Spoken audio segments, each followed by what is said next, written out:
Բարև ձեզ։ Եթերում բուն զրույց ընտրություններ հաղորդաշարն է, ես Աննա Մինասյանն եմ։ Այսօր պատմաբան Վահրամ Թոքմաջյանի հետ կշարունակենք վերլուծել Հայաստանի ընտրական անցյալը եւ պատմության դասերը ապագա ընտրությունների համար։ Պարոն Թոքմաջյան, շատ շնորհակալ եմ այս կարևոր զրույցը շարունակելու հնարավորության համար։ Անցած շաբաթ մենք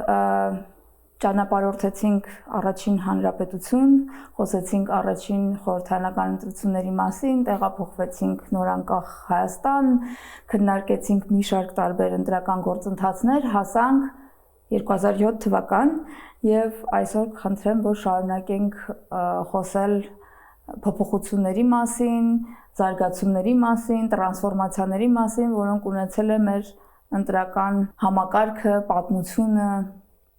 Նախորդ եթերի հետ կապված մի ուղում Ռաֆայել Ղազարյանի ազգանը շփոթել էի, որ չնեղանան հանգարց, երբ առաջին նախագահական ընտրություններից էինք խոսում, այո, մենք կանգ առանք 2007 ընտրություններին, 2007-ը սովորաբար մարդիկ անվանում են դինջ ընտրություններ, կամ չգիտեմ, տաշտամ ընտրություններ, բայց շատ հետաքրքիր իրավիճակ էր նախորդել 2007 ընտրություններին։ Քոչարյան-Սարգսյան լուռ պայքարը արդեն դարձել էր հրապարակային Բարգավաճ Հայաստան պրոյեկտի ստեղծումով։ Ակնհայտ էր, որ 2008-ին Քոչարյանի երկրորդ ժամկետը ավարտվում է եւ նա անդադ փորձում էր քաղաքական հնարաններ գտնել։ Բարգավաճից առաջ կար երկու պրոյեկտ։ Նախկին գլխավոր դատախազ Նիկաբարան հայրենական միության նախագահ Աղվան Վարդանյանի կուսակցության պորտֆոլիոն եւ այդ փուլում նախագահի աշխատակազմի ղեկավար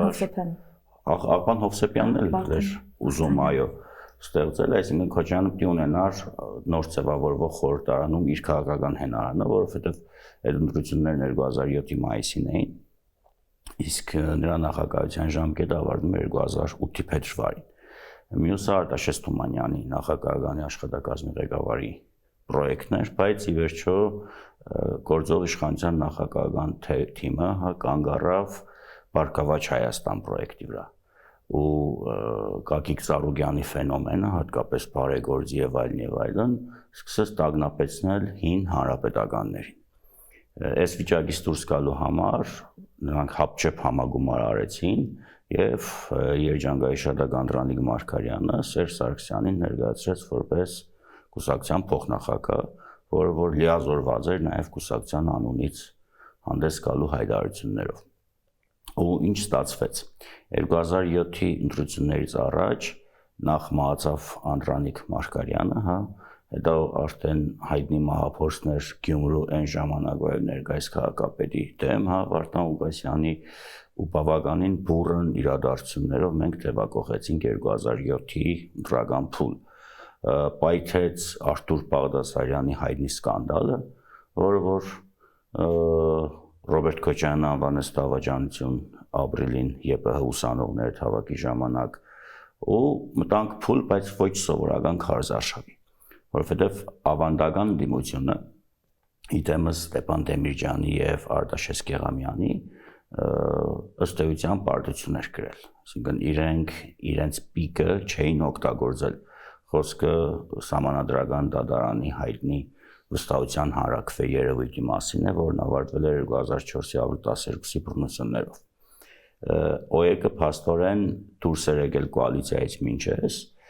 կար նոր խաղացող ժառանգությունը իդեմս Ռաֆի Հովհաննիսյանի, որը կիրառում էր արևմտյան տեխնոլոգիաներու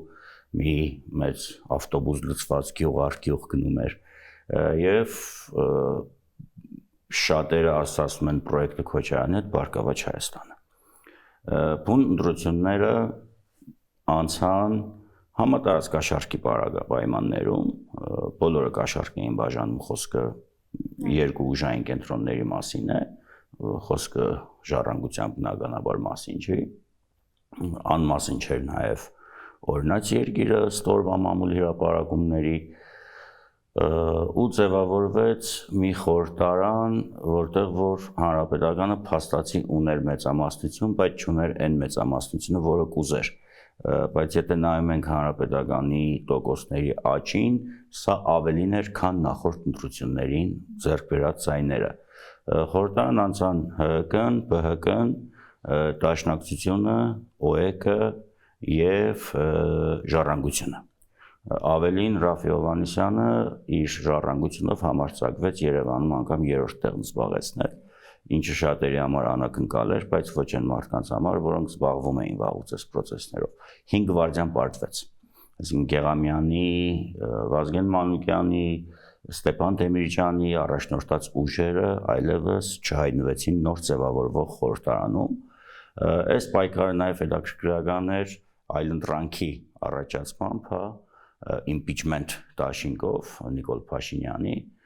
մեկ գումարած մեկ այդ հայտնի կոչով եւ ոչ տոդացմանը, ոչ սերժանտացմանը, ոչ ռոբոտացմանը կոչերով։ Ու ինչն էր հետաքրքիր, որ իհարկե բանի փակ լինելու պարագայում, եթերի փակ լինելու պարագայում impeachment-ը օգտագործեց բոլոր հնարավոր այլընտրանքային մեթոդները, սկսած թռուցիկներից, վերջացրած գրաֆիտիներով եւ այլն եւ այլն։ Շատերը կարծում են, որ սա նաեւ հող էր նախապատրաստում Տեր-Պետրոսյանի վերադարձին, հատկապես որ 2007-ին սկզբից առաջադրվել էր նաեւ ՀՀՇ-ն, հետո ՀՀՇ-ն գնաց ինքնաբացարկի։ Ինչպես գնահատեցին այս ընտրությունները միջազգային կառույցները, մենք արդեն նախորդ թողարկման ժամանակ ասացինք, որ 95 թվականի ընտրություններից սկսած մեզանում կա կայուն դիտորդական առաքելություններ դրսից, իհարկե 1991-ի անկախության հանրաքվեի ժամանակ նույնպես եղել են դիտորդներ 100-ից ավել, բայց դա համակարգված բնույթ չէր կրում։ Գնահատեցին ոչ միայն մեկ քայլ առաջ, այլ նաև Հայաստանի ստանձնած պարտավորություններին համահունչ։ Սա ինչ որտեղ նաև կանաչ լույս էր օրվա իշխանությունների համար, որ հերթական անգամ մարսվեցին ընտրակեղծիքները։ Սրանց հետո 2007-ի մայիսին, սեպտեմբերին ներողություն, երբ որ հայոց քաղաքական երկնակամարում եռամյա գաղջ էր տիրում, ու ոչինչ չէր խանգարում Ռոբերտ Քոչարյանին իր 10-ամյակի վերջին տարին հանգիստ անցկացնել, շատերի համար անակնկալ սեպտեմբերի 21-ին քաղաքական ասպարեզ վերադառնալու հայտ ներկայացրեց Լևոն Տեր-Պետրոսյանը։ Ու սկսվեց թեժաշունը իր բոլոր դրսևորումներով։ Ես 2-3 հանգամանքի վրա կուզենամ ուշադրություն դարձնել, նախ Տեր-Պետրոսյանը սեպտեմբեր 21 ելույթում միանգամից չառաջադրվեց թեկնածու։ Առաջադրվեց ավելի ուշ հոկտեմբերի միտինգին, երբ որ բռնությունները ընդդիմության նկատմամբ այլևս աննախադեպ ծավալ էին ընդունել։ Բնականաբար եթերը չէր մեկնաբանում, եթե անգամ մեկնաբանում էր միայն բացասական երանգով, հետագայում ընտրարշավի ժամանակ կա զեկույցը, որտեղ որ 87% մեկնաբանությունների Տեր-Պետրոսյանի քարոզարշավը եղել է բացասական եւ միայն 13%-ն է եղել չեզոք, դրական ոչ մի բան։ Միակ հեռուստատեսությունը, որը որ քիչ թե շատ հայտնի է, գալան էր, որ Տեր-Պետրոսյանի 21 ելույթը ցուցադրեց, հեռարձակեց, դրանց հետո սկսեցին հարկային ստուգումներ, տուգանքներ, ԱԱԾ-ն սկսեց զբաղվել այդ հեռուստատեսության սեփականատիրոջով եւ այլն եւ այլն եւ այլն։ Հոկտեմբերի հանրահավաքում Տեր-Պետրոսյանն իրեն առաջադրեց նախագահի թեկնածու։ Մյուս ընդդիմադիրներից Արթուր Բաղդասյանն դեռևս, սեպտեմբերի 21-ից հետո էր աճապարել, առաջադրվել։ Ու Արտաշես Գեղամյան բան այդ իրենց մասին խոսք չկա անգամ։ Եվ ինչն էր հետաքրքիր, որ Սերժ Սարգսյանը առաջադրվեց նախագահի թեկնածու ոչ թե Հայաստանում, այլ Ռուսաստանում։ Սերժ Սարգսյանն նրա առաջի միջազգային գործընկերությունն էր եւ հենց այնտեղ առաջադրվեց նախագահի թեկնածու։ Ու սրանց հետո ՀԿ-ն շատ արագ համագումար արեց, մի շատ սիմվոլիկ օր նոյեմբերի կարծեմ 10-ին, ԿԳԲ-ի օրը, թե ոստիկանության խորհրդային եւ այդ համագումարը տեղի ունեցավ Դինամոյի այդ ոստիկանության դահլիճում, իհարկե պատվիրակներին դիմավորում էին այն ժամանակ ինչ որ գովազդային գործակալության երկար ոտքերով եւ կարճ հակած աղջիկներ, միայն դա էր հիշեցնում 21-րդ տարի մասին մնացած բոլոր բաները անցյալից էր։ Հետագայում նաեւ Տեր-Պետրոսյանին արձագանքի Սերժ Սարգսյանը Ֆրանսիայից, Այն ժամանակվա Ֆրանսիայի վարչապետի եւ այժմ արդեն վանտագավոր արև տեսնող Սարկոզի հետ հանդիպումներում եւ այլն։ Ու այս համատարած բռնության պայմաններում հնարավոր չէ անգամ թրուցիկ բաժանել, հա, կա բան այդ կարմիր բերետավոր կոչվածները, ես հիմա չեմ ուզենա դրանց հրամանատարների անուն ազգանունները հեշտով տալ կամ այն ժամանակվա ոստիկանների, մի մասը նաեւ հիշադակված է, մի մասը այլևս գերագրի շղթայի մաս է դարձել, հա, սկսվեց Հայաստանում 2008-ի նախընտրական գործընթացը։ Այդ ընտրությունները, եթե հաշվի չառնենք Արման Մելիքյանի կարծեմ, որը հետագայում միացավ Ազատության հրապարակի ցուցարարներին, փաստացի մնացած բոլոր տեխնացուները Տեր-Պետրոսյանի դեմ էին, ոչ թե Սերժ Սարգսյանի։ Քիչ թե շատ դաշնակցությունը պահեց կոռեկտություն, իսկ դա հնարավորություն եղավ ձեռք բերել քաղաքական պայմանավորվածության արդյունքում, երբ որ Տեր-Պետրոսյանը երկարատև դատարից հետո այցելեց դաշնակցության գրասենյակ, մուտք անելուց հետո քաղաքականություն եւ կողմերը հայտարարեցին, որ ձեռք են բերել պայմանավորվածություն մնալ գաղափարական հակամարտության տիրույթում եւ դրանից ներքև չիջնել։ Բայց ամբողջ քարոզարշավը ոչ թե հանուն Տեր-Պետրոսյանի էր, այլ հանուն Սերժ Սարգսյանի էր, այլ ընդդեմ Տեր-Պետրոսյանի։ Ինչներ էր աչքի նաև այդ քարոզարշավի ընթացքում Սերժ Սարգսյանը կարգախոսներից մեկն էր ընտրել այն ժամանակ բանը Շառլ Ազնավուրի երկերից քեզ համար Հայաստան, համայնքային այդ հանդիպումներում քեզ համար Տավտաշեն, քեզ համար Մալայցիա եւ այլն, հետո նաեւ արդեն գիտեք Единая Россия եւ Вперед Россия բանը դարձավ առաջ Հայաստան, որ անգամ Единая Россия-ին չէր, ֆուտբոլ հին նայողները կհիշեն, որ դա ֆուտբոլային ակումբ տորպեդոյի կարգախոսներ, հա, Պիրիատ տորպեդո են 90-ականներին անգամ։ Մի խոսքով 2008-ի բռնությունների, հակաքարոզի, սև PR-ի ծավալը աննախադեպ էր, աննախադեպ։ Անգամ այս պայմաններում ունենալով հսկայական իշխանական, վարչական, տնտեսական, ֆինանսական ռեսուրսներ, իշխանությունը չկարողացավ ձևակերպել ցանկալի արդյունք։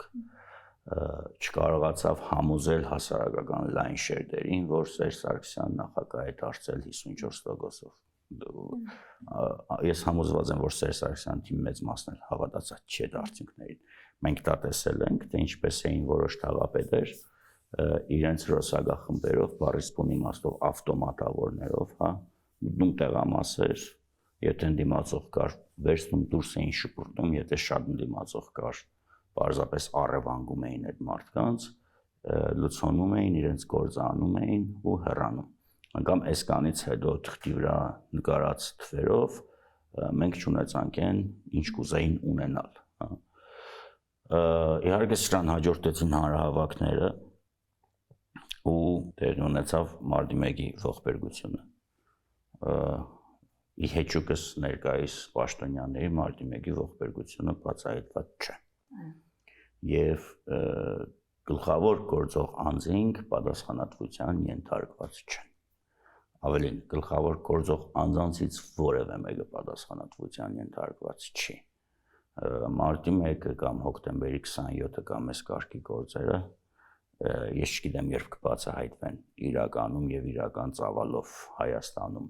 եթե մենք խոսում ենք գործերի իրական բացահայտման մասին, այլ ոչ թե էժան քաղաքական, պոպուլիստական, հա, նեղմիտ,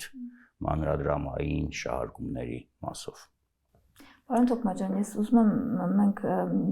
մի պահ կենտրոնանանք այս հարցի վրա, թե 2008-ի հետընտրական գործընթացները, մարտի 1-ը, որի մենք ժամանակակից ենք, որոշ ընտրողներ, որոնք որ առաջին անգամ են ընտրելու, չեն տեսել իրենց աչքերով դա, ես տնից լսել եմ այդ գրակահերթերը եւ հնարավոր չի դա մոռանալ։ Ես կարծում եմ դա ողբերգություն էր բոլոր կողմերի համար, անկախ նրանից, թե որ քաղաքական դիրքորոշումը այդ պահին ունեին եւ հիմա ինչ դիրքորոշում ունեն, հետո պատմությունը կարծում ցույց է տվել, որ բոլորի համար է դա ողբերգական իրադարձությունները։ Դա ողբերգություն էր Հայաստանի Հանրապետության համար, բայց ողբերգություն չէր բոլոր կողմերի համար։ Դեռ չի։ Ոչ։ Երբ որ մարդը ողբերգություն է ունենում, գոնե խղճի խայտ ունի։ Ռոբերտ Քոչյանը խղճի խայտ ունի։ Չունի։ Ես չեմ ուզում թիրախավորել, բայց համոզված եմ, որ եթե հնարավորություն ունենա հրաման տալու երկրորդ անգամ կրակել կտա այդ հրամանը։ Սերժ Սարգսյանը միգուցե չի տա եւ միգուցե չի տվել, հա։ Այս միշտ առանձնացնում եմ այս երկու գործիչներին, բայց համոզված եմ, որ եթե ունենա հնարավորություն նորից կրակելու հրաման տալու կտա։ Հիմա ինչն էր էլի, այսինքն ուզում եմ հասկանամ, լավ, մենք ունեցել ենք բազմաթիվ վատ ընտրություններ միջև այդ ընտրակաշառքներով, ընտրակեղծիքներով, լեցոն գետել գիտենք, խոսել ենք անցած անգամ, ինչ տեղի ունեցավ, որ որոշում կայացվեց քաղաքական այս ձևով, այսինքն ինչն էր խնդիրը, խնդիրն էր, որ Լևոն Տեր-Պետրոսյանն էր մրցակիցը, թե ցանկացած մեկը ով այդ պահին լիներ մրցակից, նույն ձևով կվարվեին։ Հիմա 2004-ի համառությունը կարճ տևեց, հա, բայց էլի նույն նախագահի օրոք էր եւ էլի հրաման եղավ բռնություն գործադրելու։ Այն ժամանակ գործը չասավ կրակելուն, որովհետեւ շատ արագ այդ Բաղրամյան պողոտայի այդ հատվածում ազգային ժողովի դիմաց, հա, ուժայինները կարողացան գիշերով էլի, հա, մարդկանց բան անել, օղակի մեջ գցել ու անակնկալի եկած մարդիկ փաստացի չդիմադրեցին։ Այս պարագայում ես կարծում եմ, որ մի քանի գործոն կա։ Բացի Տեր-Պետրոսյանի հանգամանքից եւ այն բարձր ռեյտինգից, որն ուներ այդ պայթրությամբ, իրենք ինքը վերադարձել է շատ ցածր ռեյտինգով, տարբեր հաշվարկներով 2%-ը դա չէր անցնում, բայց ընտրությունների նախորդին այդ 2%-ը կարող է 30-ապատկվել էր, այս չունեմ այդ թիվը։ Մյուս գործոնը, որ ես համաձայն եմ, բայց իմ տեսակետը չի, շատ եմ լսել այդ տեսակետը, Քոչարյանն ուզում էր Սարգսյանը ժառանգություն ստանար, ապա լեգիտիմ վիճակ եւ ինչ-որ առումով թույլ վիճակ։ Եվ այն ժամանակ, եթե հիշում եք, շատ խոսակցություններ կային, որ Ռուսաստանի մոդելը կիրառվելու է Հայաստանում։ Պուտին, Մեդվեդև, Պուտին, Սարգսյան, Քոչարյան, Քոչարյան, Սարգսյան, Քոչարյան։ Սա գործոնների փունջ է, այսինքն մեկ գործոնով չենք կարող պայմանավորվել, թե ինչու տրվեց այդ հրամանը։ Բայց ակնհայտ էր, որ այդ կոտրեց մեր մեջքը, երբ որ, չգիտեմ, պետության մեջքը, այսինքն էլ ինչ ընտրության մասին է խոսքը, երբ մարդը գիտի թե տեղամասում ինքը իր ամբողջ թաղը, իր ամբողջ, չգիտեմ, աշխատավայրը ում է քվեարկել, ինչպես է քվեարկել, բայց չէ, ինչ որ մարդիկ փողոցում կրակում են այդտեղ, ես չեմ ասի թե անպայման նման համարձակություն չեմ դրսևորել, որ Տեր-Պետրոսյանն էր հաղթել 50 պլյուսով, չէ, նման բան չեմ ասել, ահա, բայց այն որ երկրորդ փուլ լիներ, դա ակնհայտ է, բայց իշխանությունը նաև տեսավ, որ երկրորդ փուլի ռեսուրս չունի, չէ որ Քոչյանը փորձված էր երկրորդ փուլերում Դեմիրճան հոր հետ, Դեմիրճան որդու հետ, բայց այն ժամանակ այլ էին մրցակիցները, այլ էր տրամադրվածությունը, օրինակ Կարեն Դեմիրճյանը անգամ չփողոքարկեց ընտրությունների արդյունքները, հա, այլ էր իրավիճակը հիմա, եւ իշխանության բուրգը սկսել էր ճաքեր տալ։ Ի վերջո Տեր-Պետրոսյանի կողքին էին կանգնել նաեւ խոշոր տնտեսվարողներ, փող ունեցող մի հատ զանգված կար, որը նաեւ եթե անգամ բացայտ չէր կանգնել ներքին համակրանք ուներ, ի վերջո ֆիլտրացիա էր ենթարկվել քաղաքական դաշտը, այդ հաջախորդների ինստիտուտը, դա ես չեմ ասում, Սերժ Սարգսյանն է ասում, երբ որ ասում էր մենք մեր հաջախորդներին լավ գիտենք, հա, իրենք իրենց հաջախորդներին լավ գիտեն։ Հիմա այդ բոլոր մարդիկ այլևս Արթուր Բաղդասարյան կլինի, ով կլինի, հա, 2008-ին պայթեցվեցին, հա, մնացին այն մարդիկ, որոնք որ ցույց տվեցին, որ իրոք այս երկրին պետք է միասնական ընդդիմություն։ Մի խոսքով, ու այս ապատիկ վիճակում կիսա լեգիտիմ իշխանությունով մենք կամ ապա լեգիտիմ երկար ժամանակ իշխանությունով մենք գնացինք 2012 ընտրություններ, որտեղ ՀԱԿ-ը պնդում էր, որ պետք է լրիվ համամասնական լինեն ցուցակները, խորհրդարանական, որովհետև անհավասարային ցուցակցայինը, ինչին իշխանությունը բարձր որ չհամաձայնվեց ու եղավ են ինչ եղավ, տեսեք Հայաստանում այդ բանը կա, փուլային զարգացման ու պիկի հասնելու այդ վիճակը միշտ կա։ 96-ին Վազգեն Մանուկյանի շանսներ կորցրեց, այլևս քաղաքական կորձոն չդարձավ։ Այսինքն մենք արևմտյան ժողովրդավարության սիստեմների նման չենք, որ X քաղաքական ուժը կարող է Մինդրությանը տանել 54%, հաջորդին պարտվել 30%-ով, հետո կարելի տանել 60%-ով։ Վազգեն Մանուկյանը իր պիկին չօգտագործեց, պարտվեց։ Ստեփան Թեմիրջյանը իր պիկը չօգտագործեց 2004-ին, պարտվեց, խորհրդարան անգամ չանցավ։ Լևոն Տեր-Պետրոսյանն 2008-ն էր մեծ քաղաքականություն վերադառնալուց հետո, բայց թե արդեն 12-ին կամ համակիրների մի մասը հեռացած էին, մի մասը ձերբակալված էին, մի մասը արտագաղթած էին, մի մասը կաշառված էին, իդեպ դրանց մեջ մինչև հիմի կան քաղաքական հորիզոնում մեծ խոսացողներ եւ արտարությունից խոսացողներ, որոնք որ հյուսային պողոտայում մի գիշերում անհայտանում էին, երկու օր հետո իմանում էինք, որ բան է, ինչ որ վարչության պետ է նշանակվել, ինչ որտեղ կամ բաժնի պետ։ Մի խոսքով, հիմա 12-ը ինչ էր, 12-ը էլի փողընտրություններ էր եւ 12-ից օգտվեց ԲՀԿ-ն, հա։ Ինձ ասում են, ես չգիտեմ, որ իրականում 12-ին հաղթել է ԲՀԿ-ն։ Արդյունքները փոխվել են գիշերը, հա։ Ես հիմա չեմ ասի, այդ ով է ասել, այդ մարդը շատ մոտ է կանգնած գործընթացներին եւ երկու թե ՀՀԿ, թե ԲՀԿ կառույցներում ունի ազդեցիկ կամ ունեցել է ազդեցիկ դեր, գիշերը ասում է 3:30-ի կողմը փոխվել արդյունքները, երբ որ պարզ է եղել, որ ԲՀԿ-ն արդեն հաղթում է։ Ամեն դեպքում 12 ընտրությունների արդյունքում էլի ՀԱԿ-ը անցավ խորհրդարան, էլի Դաշնակցությունը անցավ, Ժառանգությունը անցավ խորհրդարան, հա, ԲՀԿ-ն եւ այլն։ Բայց 12-ի խորհրդարանը ուներ քիչ թե շատ քաղաքական բանավեճի մշակույթ, հատկապես որ այդ 12-ի խորհրդարանն էր, որ ինչ որ ճակատագրական որոշումներ կայացրեց, նույն գազային պայմանագիրը, զիջելը, սուվերենության վերջին նշույլները եւ այլն եւ այլն։ Ու այս վիճակում հատկապես նաեւ ինչը ազդեց, երբ որ Տեր-Պետրոսյանը հայտարարեց, որ ինքը այլևս չի առաջադրվելու տարիքի բերումով նախագահի թեկնածու, ափսոսանք ունեցավ նաեւ Սերժ Սարգսյանը, որ ուժեղ մրցակից չի ունենալու, ու եկավ Ռաֆի Հովհաննիսյանի երկրորդ հայտնությունը, հա։ Բազմաթիվ հին ու նոր գործիչներ էլի մտանել ընտրապայքարի մեջ, մեծ տորտից իրենց բանը փախցնելու եւ մի հայտնի էպոսագետ Վարդան Սետրագյան, որ եթե հիշում եք, բաներ արել, գովազդեր միացրել Facebook-ում Հայաստանի Հանրապետության 4-րդ նախագահը եւ ինքը իրոք հավատում էր դրան, մինչեւ այս ինտերնետի հնարավորությունները 2008-ին օգտագործել էր Տեր-Պետրոսյանի թիմը, երբ որ եթերի չհասանելիության պայմաններում բլոգները, քիչ եղած ինտերնետային կայքերը, ես հիշում եմ տնետուն բաժանվող դիսկերը, բանը Տիգրան Կարապետիչը դոք փողոքի թե ժողովրդին ես DVD բաժանեցի, որ Լևոնի դիսկերը նայեն իրեն ընտրեն, հա, մի խոսքով, հա, սա սոցիալական փողոք կար, հա, օրմածիկի մեջ, 13-ին Սերժ Սարգսյանը շատ ամբարտավան էր։ Հիշում եք Գյումրիում երբ լրագրողը հարցրեց, ասաց ինչքան ուզենք կխփենք, ու Գյումրիում պարտվեց 60 քանսի 30 քանի հարաբերակցությամբ, ես համոզված եմ, որ բոլոր տեղերն էին ինքը պարտվե։ Պարոն Թոքմաջյան, ես կարծում եմ Սերժ Սարգսյանը ունեցել է մի այսպիսի ցիրկ, ինքը ոչ միայն այդ արտահայտությունը, որը մինչև այսօր օգտագործվում է այդտեղ,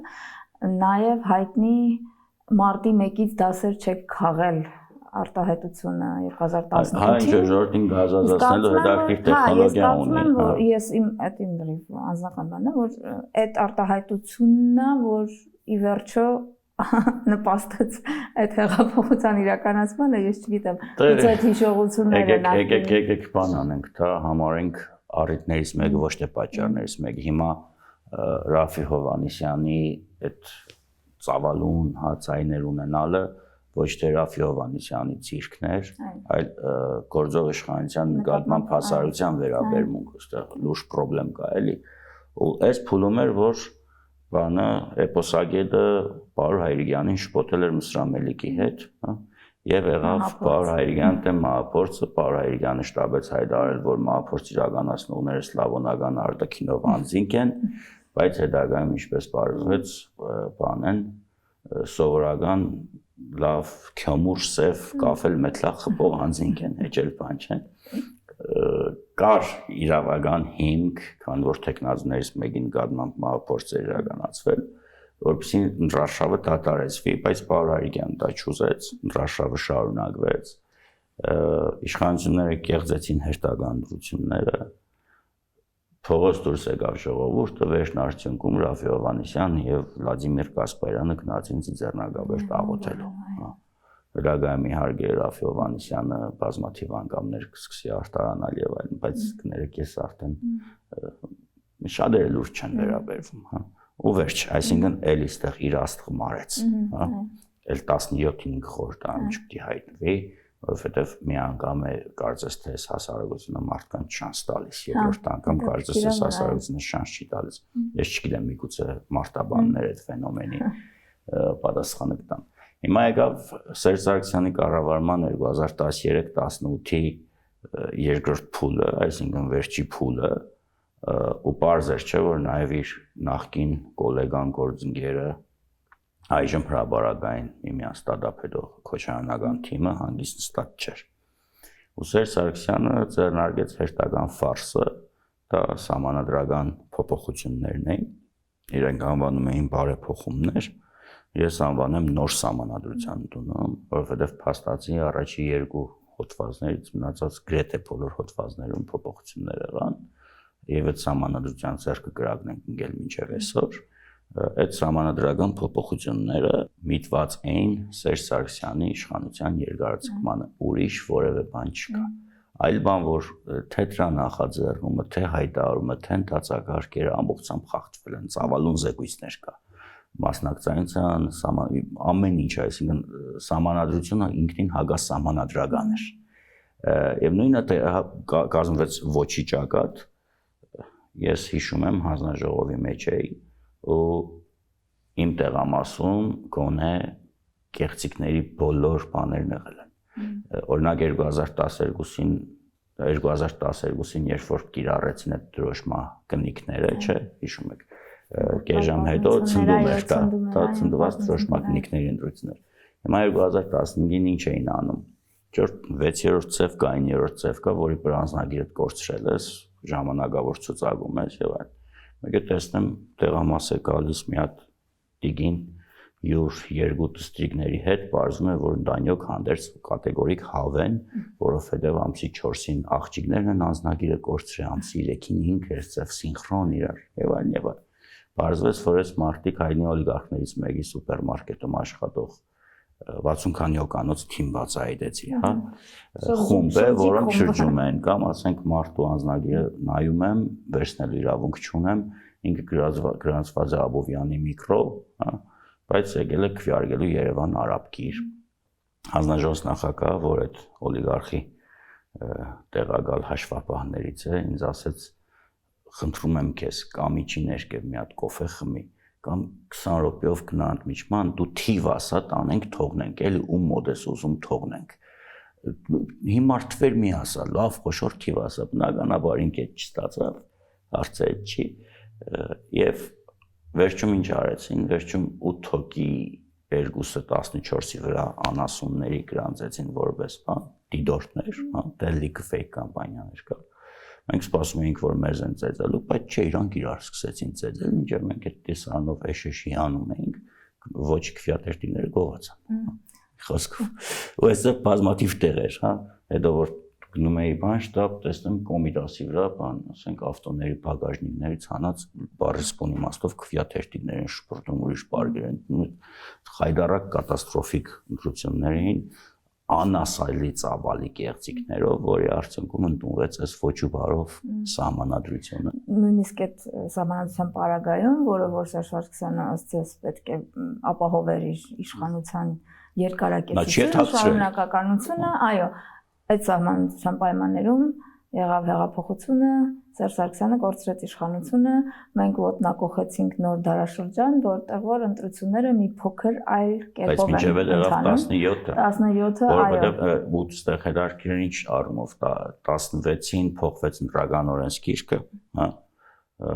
այսինքն դարձավ լրիվ համամասնական ցուցակ, 17-ին փողի ազնիվ պայքար էր ու ռեյտինգային տղեկի պայքար։ Ինչ ընտրակարգ էին սարքել, այլևս չէին պայքարում իշխանությունն ու ընդդիմությունը։ 17-ին մեկ օրակարգ կար, այդ հակն էր բերել խաղաղության օրակարգը, եւ կային այդ օրակարգը քննադատողներ, բոլորը քննադատում էին, բոլորը այդ թվում ներկայիս իշխանությունը, ճոռոխոսում էին, իրանց այդ բաներ, մի խոսքով չանդրադառնանք, եթերը չփչացնենք, իշխանությունը պայքարում էր ինքն իր ներսում, ինքը դրսի ուժեր այդ գործ չուներ։ Ես գիտեմ օրինակ Գյումրիում, որ X տեխնազոյի քվեներից վերցրել հազարատ դրել են Y-ի քվեների վրա, իշխանության ներսից որ անցնի են մյուսը։ Ես մի հատ խայտարակ ֆարս էր այդ ռեյտինգայինով։ Ու ձևավորվեց այդ, հա, իդեպ ՀՀԿ-ն գնաց ոչ թե Սերժ Սարգսյան դեմքով, այլ այն սիմպաթիչնի մարդու, Կարեն Ղարաբեդյան դեմքով են, որ տրյոխի պիջակը հաներ, բան սիրուն եւ այլն ժողովրդի մասին մտածող աչքը տեսած ինքը կուշտ մարդ էր, որը եկել էր Հյուսիսից հերթական անգամ փրկելու մեզ, հա 1711-ից հետո չգիտեմ որերորդ մարդն է արդեն Հյուսիսից գալիս հերթական անգամ փրկելու մեզ, ու եղավ այն ինչ եղավ։ Հիմա եթե դուք ինձ հարցնեք թե 2018-ին ինչ տեխնոլոգիաներ կիրառվեցին, ինչպես հաջողվեց Նիկոլ Փաշինյանին եւ այլն։ Եթե ես դա հարցնեմ, մենք եւս երկու հաղորդում կխոսենք դրա մասին։ Չէ, ես դրա պատասխանը չունեմ։ Ես գիտեմ, որ գոնե հասարակական լայն շերտերի մոտ այդ համբերության բաժակը լցված էր։ Նիկոլ Փաշինյանին տրվեց շանս, որը ի տարբերություն նախորդ էտապների, նախորդ էպոխաների քաղաքական առաջնորդների Նիկոլ Փաշինյանը այդ շանսը օգտագործեց։ Իհարկե վաղուց էր բանում, երկնակամարում ես այս դեպք ուզում եմ պատմել, 2007-ի խորհրդարանականի ապրիլի ուսանողների հետ հանդիպմանը Ռոբերտ Քոչյանը այդ հայտնի հանդիպումն է, որտեղ որ բան անվանեց, Արտուր Բաղդասարյան Դավաճան անվանեց։ Մենք նստած ենք ԵՊՀ Չարենցի անվան դահլիճում, Ռոմանոյի շենք կոչվածի, արդեն ապրիլ է, շոկ է, մի քիչ պատուհանները բաց է, ճանճի տզոց չկա, այնտեղ հարցերը բոլորը մի խոսքով գիտեն ով ինչ հարց է տալու, Քոչյանը լուրջ դեմքով խոսում է, ու այդ պահին Չարենցի փողոցից լսվում է ռուպերով իմպիչմենտի բանն է, երթն է, ոչ ռոբոտացմանը, ոչ տոդացմանը, ոչ սերժանտացմանը, հասկացա, այսինքն այդ երկար ժամանակ կուտակված ինչ-որ արդյունք էր, հա, անկախ թե ինչ հանգրվանի բերեց, ու Սերժ Սարգսյանի հրաժարականը այն բայդրությամբ խոհեմ քայլ էր, հա, օրինակ, տեսեք, ծայրահեղ վիճակի առումով բավականին նման էր 2008-ին, բայց Սերժ Սարգսյանը չգնաց գրակելու կամ բանի, կարող է եւ չուներ այլևս այդ ռեսուրսը գրակելու, որովհետեւ մարտի 1-ին փամփուշտները սպառվել էին, շատ հավանական է, բայց գնաց խոհեմ քայլի, հանձնեց իշխանությունը, իսկ 2018-ի ընտրությունների մասին շատ բան չկա ասելու, որովհետև ամեն ինչ պարզ էր, հաղթողը պարզ էր, պարտվողները պարզ էին, խորհրդարան անցան 3 ուժեր, ԲՀԿ-ն իր ռեսուրսներով, ԿՊ-ն բանով, Դաշինկով առաքելության հետ, եւ Էդմոն Մարուկյանը որպես, այսպես ասենք, աջակից։ Հեղափոխության, այսինքն 2018-ի խորհրդարանը փաստացի ընդդիմություն չուներ։ Մենք չենք ունեցել այս խորհրդարան, որը ընդդիմություն չի ունեցել։ Պարոն Թոքմաջյան, մեր ժամանակը սպառվել է, ցավոք սրտի, բայց ես կուզեմ, որ մենք վերջում ուղղակի շատ կարճ, իհարկե շատ լավ կլիներ, որ մենք 21 թվականի արտահերթ ընտրություններն էլ մանրամասն քննարկենք, բայց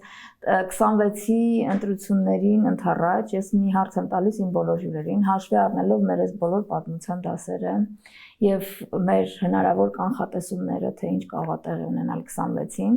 դուք որպես քաղաքացի, որպես պատմաբան, որպես այս process-ների ակտիվ հետևող, ընտրողներին ինչ կասեք, ինչի պետք է իրանք գնան ու մասնակցեն այս ընտրություններին։ Այս հարցը ուղղակի բոլորին եմ տալիս։ Ոյ, ես այս պայթրությամբ սա վերջին տարիների երևի առաջին ընտրությունը կլինի, որին ես չեմ մասնակցի։ Հետաքրքիր տեսակ։ Այս պայթրությամբ դեռ չգիտեմ առաջադրվող ուժերը։ Գիտեք, ուրեմն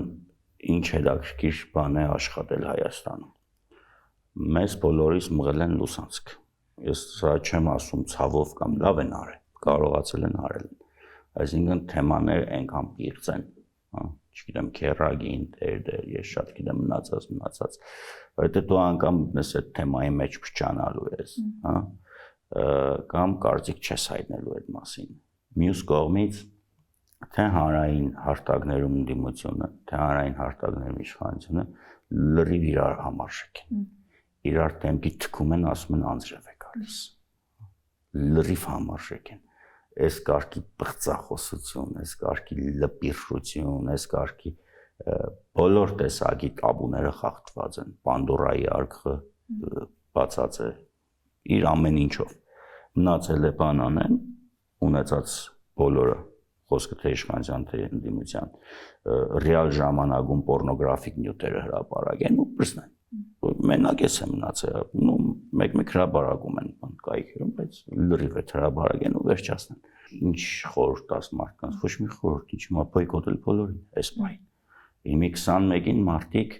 ոչ թե քվյարկել են հանուն, այլ հեճուկս։ Հիմա ես չգիտեմ, թող հաշվեն համապատասխան մասնագետները, թե 21-ի Քոչարյանի վերջի միտինգը ինչ ազդեցություն ունեցավ ընտրությունների վերջնական արդյունքի վրա։ Օրինակ, ես կարծում եմ, որ Քոչարյանը բան, եթե իմանար, որ այդ ազդեցություն կունենա, այդ միտինգ չեր անի։ Դա միտինգ ընդհանրապես չեր անի ամփոփի չա։ Երևի դե չհորդորենք, որ չգնան ընտրելու, փնտրեն օրակարգ, եթե օրակարգ գտնեն, եւ իր քաղաքացիական պարտքը անի։ Հիմա ես պարզապես այլևս իմ մոտիվը չեմ տեսնում, թե ինչպես, այս պահին։ Իհարկե կառաջադրվենք, տեսնենք։ Շնորհակալ եմ շատ հետաքրքիր զրույցի համար։